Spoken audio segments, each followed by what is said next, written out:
L'éditorial du matin, c'est une réflexion sur l'actualité brûlante, des développements importants, des sujets d'ALIA et d'intégration. C'est tous les matins sur Studio Kalita.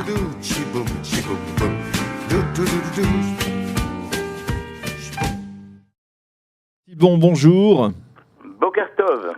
Alors, je rappelle que vous êtes, on va dire, comment vous définir, l'un des piliers de la communauté des originaires de Tunisie en Israël, et que vous êtes, dans le cas précis, l'organisateur et l'initiateur d'un colloque qui se tiendra aujourd'hui au mémorial du Yad Vashem à Jérusalem et qui marquera le 75e anniversaire de la rafle des Juifs de Tunisie, le 9 décembre 1942, une rafle qui a d'une certaine manière marqué le début des persécutions nazies dans ce pays. Alors, je vous remercie d'être avec nous ce matin et je voudrais tout d'abord que vous nous rappeliez les faits. Cet événement qui s'est produit donc il y a 75 ans. Oui, je trouve d'abord que votre présentation est tout à fait judicieuse et je vous en félicite. Ce que je voudrais dire, c'est que cet épisode, hélas, c'est un épisode extrêmement peu connu, tant en France qu'en Israël. Qu'est-ce qui s'est passé? Nous sommes en novembre 42, quelques semaines après le 8 novembre 42, c'est-à-dire l'opération Torche en Algérie, qui a été la première victoire des armées alliées. Alors, on aurait pu imaginer que Alger et Tunis, c'est pas tellement loin, oui, et que la France allait faire quelque chose. Eh ben, rien du tout. Elle a laissé les nazis s'installer en Tunisie le 9 novembre 1942. Pendant 6 mois, la Tunisie et la Libye seront les seuls pays de l'Afrique du Nord qui seront occupés par les nazis. Et pour ce qui nous intéresse, c'est-à-dire la Tunisie, pendant 6 mois, les nazis vont venir à Tunis. Et ce qui est éminemment important, et je commencerai par ça, c'est que les nazis ont envoyé à Tunis Walter Rauff. Pour ceux qui ne connaissent pas, Walter Rauff est celui qui a créé les camions à gaz, c'est-à-dire l'ancêtre des chambres à gaz. C'est-à-dire que si les nazis ont envoyé M. Walter Rauff à Tunis, c'est pas pour jouer à la belote avec les juifs tunisiens. Oui. C'est-à-dire qu'il y avait un programme, c'est-à-dire qu'il y a eu, et c'est la chance du judaïsme tunisien.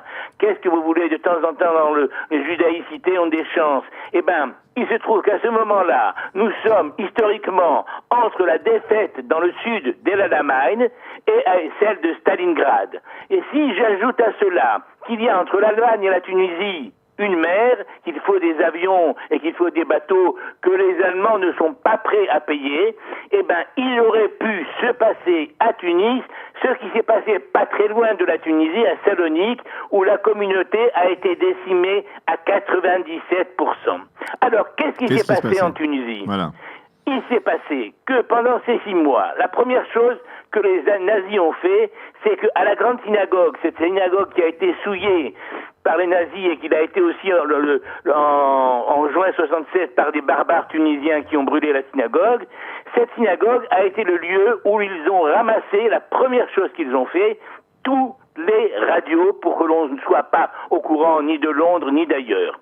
Et à partir de ce moment, vont commencer une série d'actions qui seront d'amendes financières extrêmement importantes qui seront réunies grâce à des otages de la communauté juive de Tunis. Ils vont avoir la construction dans cette petite Tunisie de 32 camps de travail et camps de concentration. Il va avoir dans cette communauté qui comptait à peine 75 000 juifs à ce moment-là, 4 000 adultes, c'est-à-dire pratiquement toute la communauté qui sera envoyée dans ces travaux-là. Et c'est tellement vrai que les statisticiens vont remarquer qu'en 1943, il n'y aura pas de naissance. C'est dire que pendant ces 6 mois, il y a un autre fait que l'on oublie et qui est important pour l'histoire tout court, j'allais dire, c'est le port de l'étoile jaune. Alors, est-ce qu'on a porté l'étoile jaune, oui ou non? L'éminent historien Paul Sebag, spécialiste du judaïsme tunisien, me dit « Mais Claude, on n'a pas porté l'étoile jaune ». Quelques semaines après, je rencontre Mathilde Aguez, qui a été députée, qui était à Sfax, une responsable de l'Alliance des jeunes, qui me dit « Claude, on a porté l'étoile jaune ». Alors, qui croire, Madame Guez ou Monsieur Sebag? Eh ben, j'ai dit, je vais vérifier. et je fais des conférences de Kiryat Shmona à Eilat, et un jour, je me souviens que je n'oublierai pas, je suis à Natania, et je dis, est-ce qu'on a porté l'étoile jaune? Et je vois monsieur Ishaï me dire, mais voilà, monsieur, l'étoile jaune de mon père. Cette étoile jaune sera, si vous voulez, le fait que Yad Vashem a fait deux choses. Premièrement, à la suite de ça, il y a un mur entier sur le judaïsme tunisien que l'on avait ignoré. Et le deuxième point, c'est ce que vous avez souligné avec justesse, le fait que depuis près de 10 ans, à Yad Vashem, on rappelle qu'il y a eu en Tunisie des nazis. Mmh. Grâce à vous essentiellement, grâce à votre initiative, et cela nous amène directement au colloque qui se tiendra aujourd'hui à Yad Vashem. Alors quel est le programme de ce colloque? Alors le programme est très simple. Comme chaque année, il est basé sur un témoignage, un chanteur ou un rabbin qui chante des piyoutim, oui, et la cérémonie à Ohel Iskor, avec le fait que dans ce Ohel Iskor, où nous ne sommes pas habitués à entendre le rite tunisien ou le rite séfarade, un rite séfarade. Alors cette année, qui va être le témoin? Ça va être Tzvi Téné, plus connu sous le nom de Cohen Tanuji, qui était jeune à Tunis, a fait partie de ces jeunes gens qui sont partis dans le sud tunisien ramasser les armes que les nazis avaient laissées pour ce qu'on appelait le Mossad à l'époque.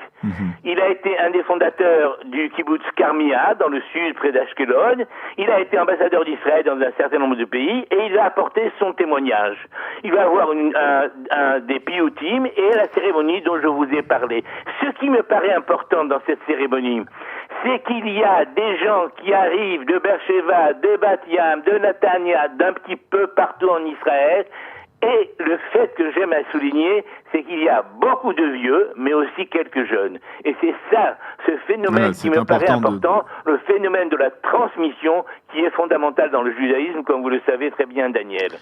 Eh bien, Claude Silbon, je vous remercie pour ce témoignage, pour nous avoir rappelé cette histoire des Juifs tunisiens, bien entendu, de manière générale et sans rentrer trop dans les détails, cette histoire des Juifs tunisiens sous la Shoah pendant ces 6 mois sous l'occupation nazie, avec en particulier cette date du 9 décembre 1942, il y a 75 ans, presque jour pour jour, le début, la rafle des Juifs tunisiens, le début donc des persécutions nazies dans ce pays. Merci Claude Silbon d'avoir été avec nous sur Studio Qualitas ce matin et bonne chance pour ce colloque.